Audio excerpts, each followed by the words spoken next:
अखिल जगस्वामी साम सदा शिव मल्हारी मणिमल्ल संहारक ऐश्वर्य प्रदाता शक्तिदाता जयदुरी गणाधीशित आदिरुद्र श्री मातंड भैरवा।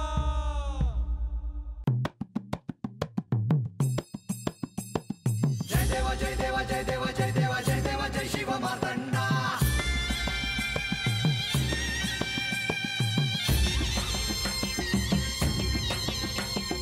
जय देव जय देव जय देव जय देव जय देव जय शिव मातंडा। हरिवर्धन मल्हारी तुझी प्रचंडा। अगडदुम नगारा सोन्याची जेजुरी देव गेले जेजुरा निळा घोडा। अगडदुम नगारा सोन्याची जेजुरी देव गेले जेजुरा निळा घोडा। पाव में तोडा कमरी कर पटा मिहिर मस्तकी तुरा।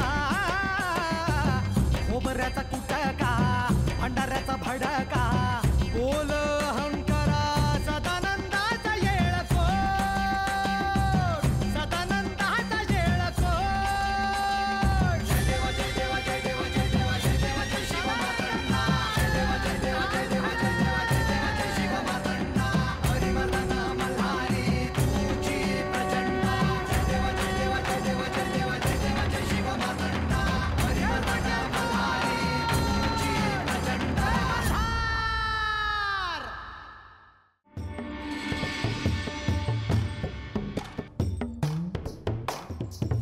या जेजुरीच्या सिंहासनाचे दायित्व तुम्ही माझ्यावर सोपवले आहे। त्या अधिकाराने मी बानूला जेजुरी सोडून जाण्याचा आदेश देऊ शकते। तेव्हा तुम्हाला काय वाटतं? मी आज जेजुरीत राहावं करावं नये?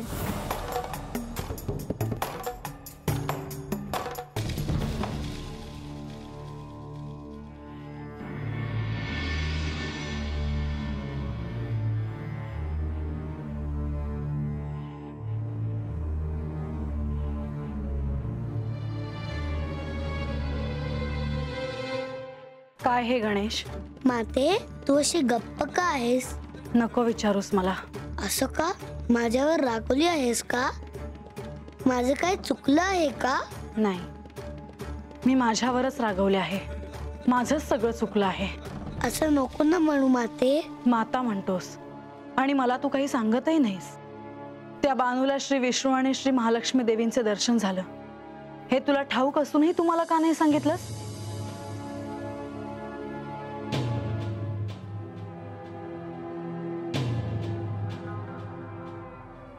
हे काय करतोयस तू?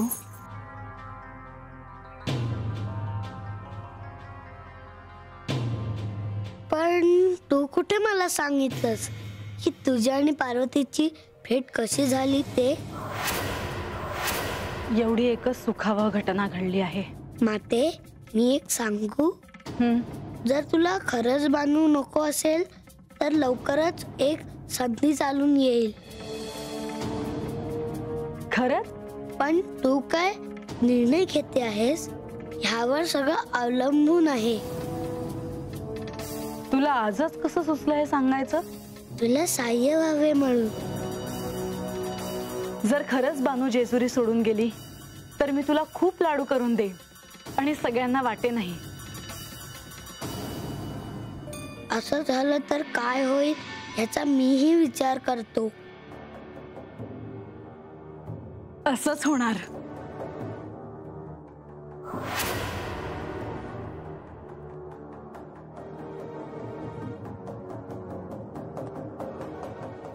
काय करतेस? ते काय नाही आपलं असंच।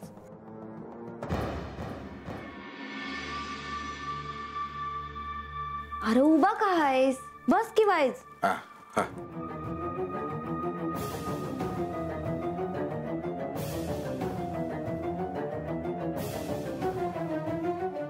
बा तुला मला काय विचारायचं आहे का?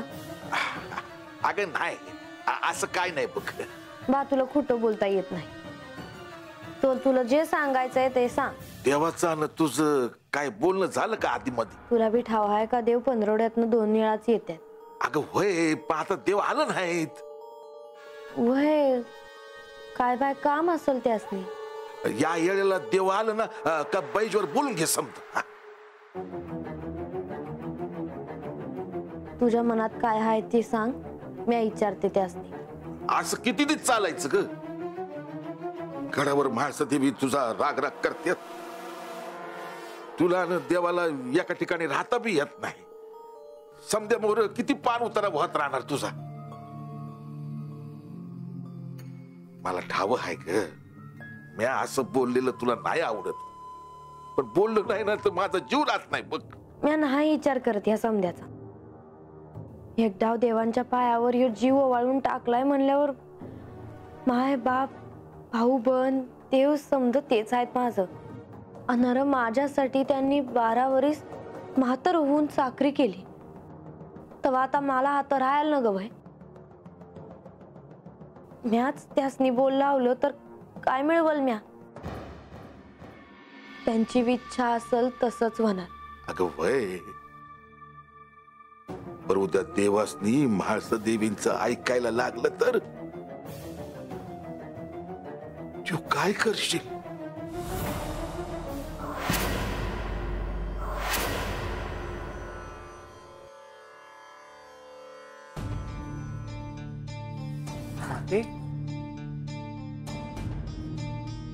माते बरे झाले आपण भेटलात.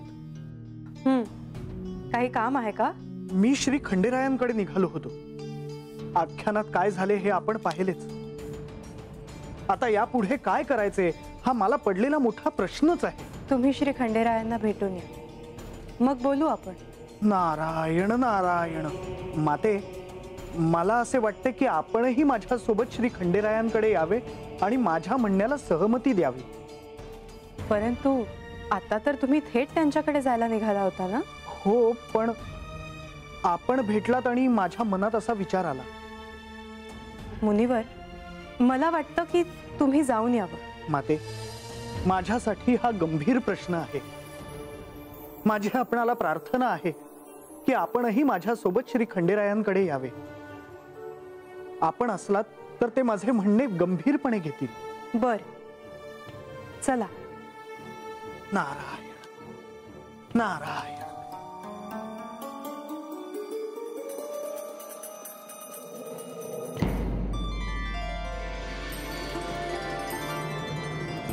लक्ष्मी देवी, मुनिवर, आम्हाला तुमच्याशी थोडं बोलायचं होतं. देवा, आख्यानात राजसभेत जे काही घडले त्यानंतर आता पुढे काय आणि कसे करायचे? म्हाळसा हट्ट सोडत नाहीये आणि तिला बानू जेजुरीतच नकोय. आतापर्यंत गोष्ट वेगळी होती, परंतु आता असं असेल तर त्यावर काय उपाय करायचा याचा विचार करावा लागेल. होय, ती वेळ आली आहे. देवा, तुम्ही काय विचार केला आहे? हाच की म्हाळसेला कसं समजून सांगावं आणि बानूला जेजुरी बाहेर जावं लागू नये यासाठी काय करावं. परंतु म्हाळसा देवींसमोर काही पर्याय ठेवावेत असं मला वाटतं. देवा, या आधीही अशी परिस्थिती आली होती.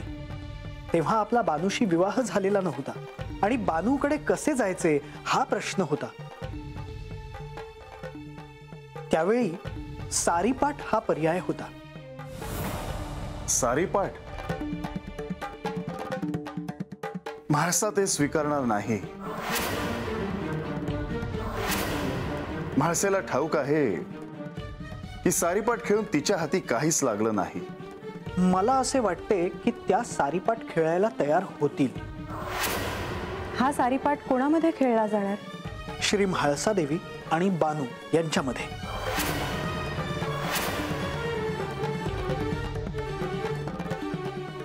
पण बानूला सारीपाट खेळता येत नाही. देवा, खेळाच्या पूर्वतयारीचा जो वेळ असेल त्या वेळात आपण तो तिला शिकवावा. मुनिवर, तरी पण ही स्पर्धा एकेरी होईल, कारण म्हाळसा सारीपाटात अत्यंत कुशल आहे. तिला हरवणं एवढं सोपं नाही. देवा, हीच गोष्ट महत्वाची आहे. ती कशी काय? श्री म्हाळसा देवींना सारीपाटाच्या खेळासाठी हीच गोष्ट सांगायची की त्या किती कुशल आहेत आणि बानूला हरवणे किती सोपे आहे. देवी, मुनिवर जे काही म्हणत आहेत त्यावर तुमचे म्हणणे काय? खरं तर हे सगळं एकदम स्वीकारणं एवढं सोपं नाही, परंतु दुसरा काय पर्याय आहे आपल्याकडे?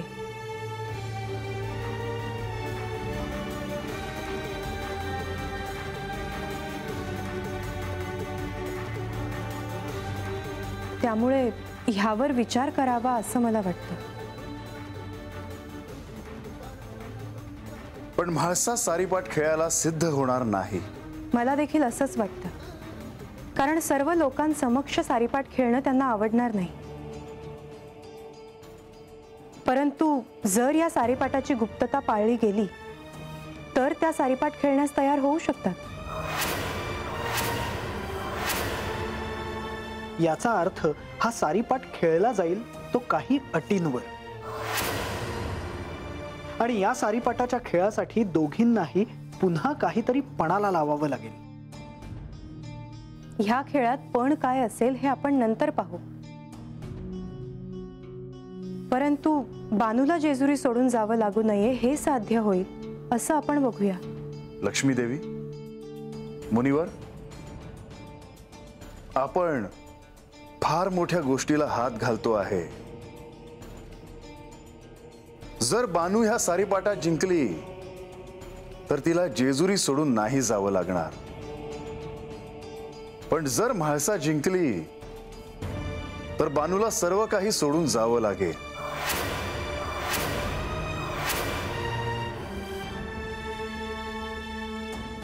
आणि ह्या साऱ्यात बानूला देखील सहभागी करून घ्यायचं का? देवा, परंतु प्रत्यक्ष आपण तिला खेळ शिकवणार म्हटल्यावर बानू पराभूत होईलच कशी?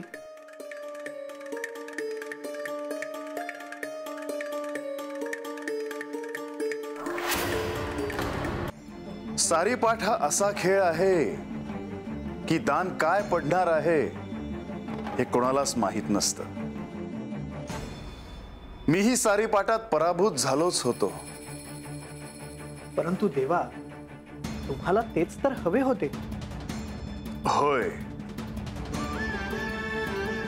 पण आजही मी सांगतो की तो खेळ मी एका खेळासारखाच खेळलो होतो. त्यात मी कोणत्याही शक्तीचा आधार नव्हता घेतला. देवा, काहीही झालं तरी सगळी सूत्र तुमच्याच हातात आहेत, त्यामुळे निर्णय तुम्हालाच घ्यायचा आहे. प्रधानजींना ह्या गोष्टींची कल्पना द्यावी लागेल. त्यांना मी सांगेन, परंतु आता आपण पुढे जाऊया असं मला वाटतं. पण म्हाळसेला हे कोण सांगणार? अर्थातच तुम्ही देवा.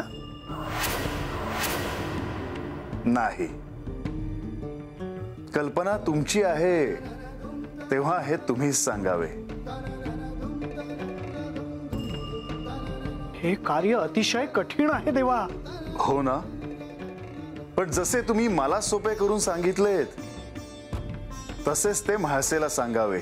नारायण नारायण. मुनिवर, आता तुम्ही माघार का घेत आहात? तसे नव्हे माते,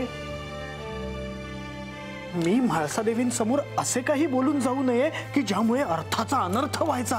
आता इतक्या अनुभवानंतर असं काही होणार नाही असं मला वाटतं. मुनिवर, आधी म्हाळसेला ह्या खेळासाठी सिद्ध करा आणि मग बानूला सांगा. नारायण नारायण. परंतु देवा, हे आजच सांगायला हवे का? शुभस्य शीघ्रम, विलंब कशाला. तेव्हा कामाला सुरुवात करा. जशी आज्ञा.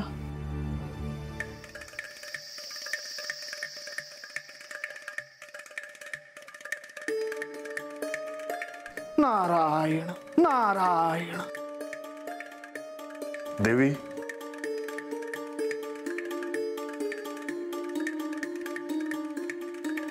हे कार्य सोपे नाही, तेव्हा निर्णय घेताना सावधानता बाळगा. होय देवा.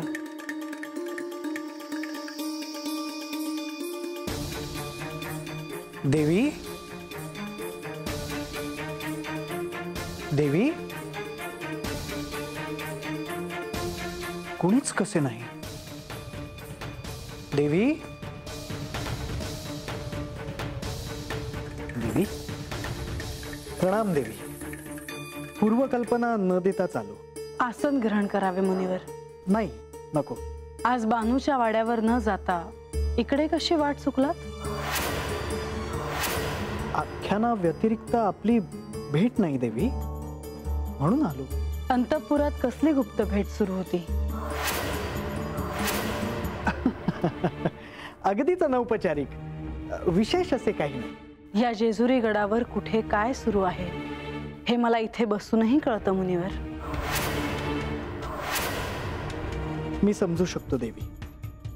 आपण राज्यकारभारात अत्यंत कुशल असल्यामुळे आपले सर्वत्र लक्ष असणे स्वाभाविक आहे.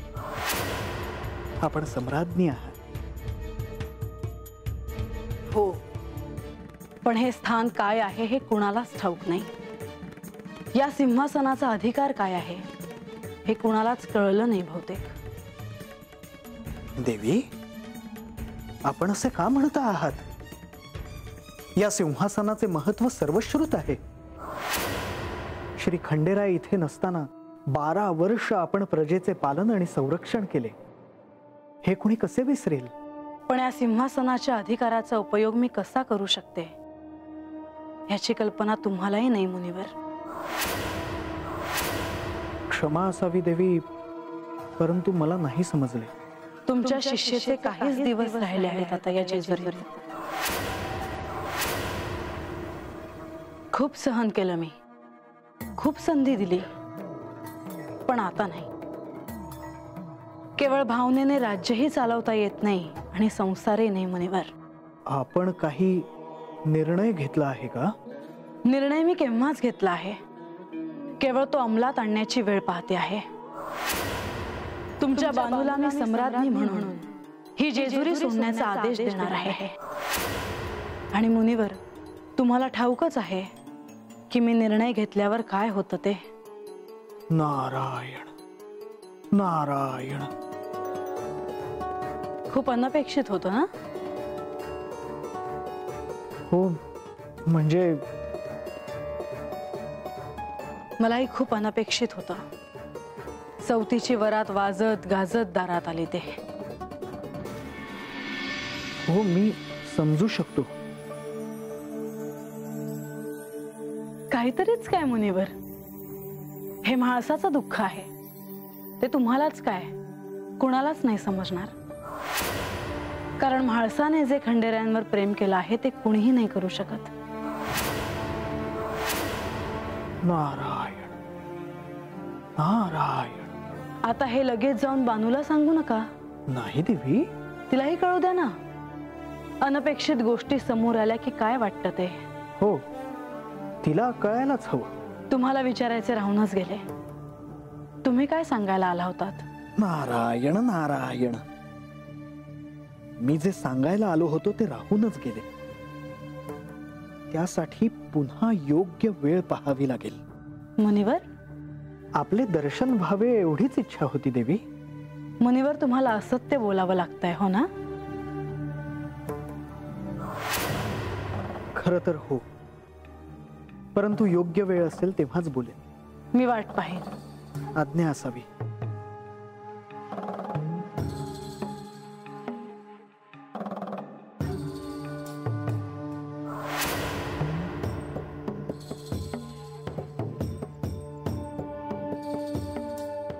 देवी,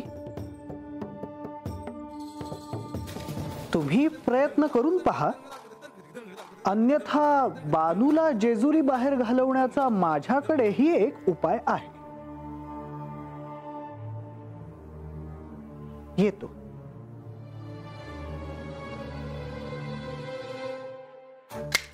नारायण.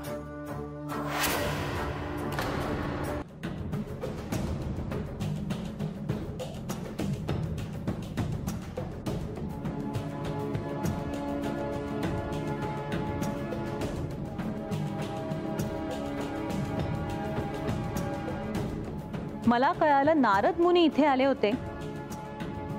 काय म्हणाले काय ते? तू चौकशा का करतेस? म्हणजे मी काही विचारायचंही नाही? सांगते. त्यांना काहीतरी सांगायचं होतं मला, पण मी त्यांना काही सांगण्याची संधीच दिली नाही. पण असं का? कारण मला काय म्हणायचं आहे, मी काय ठरवलं आहे हे मला त्यांच्यापर्यंत पोहोचवायचं होतं. कशाला त्यांना काही सांगितलंस? तू आख्यानाच्या वेळी राज्यसभेत त्या बानूला जेजुरी बाहेर काढण्याचा आदेश देणार हे आधी कोणाला कळायला नको होतं. ते नाही सांगायचे कोणाला. अगं पण मला त्यांच्याबद्दल असं कळालं की ते इकडची गोष्ट तिकडे करतात म्हणून. कळू दे, तू नको काळजी करूस. आता मीही तोपर्यंत नेवासेला जाणार नाही जोपर्यंत ती बानू या जेजुरी बाहेर कायमची जात नाही. राज्यसभेत बोलायला मीही पुढे मागे पाहणार नाही. नको, तू काही बोलू नकोस, मी बोलेन. या निर्णयाच्या मध्ये देव येतीलच. आई तू बघच मी उद्या काय करते ते.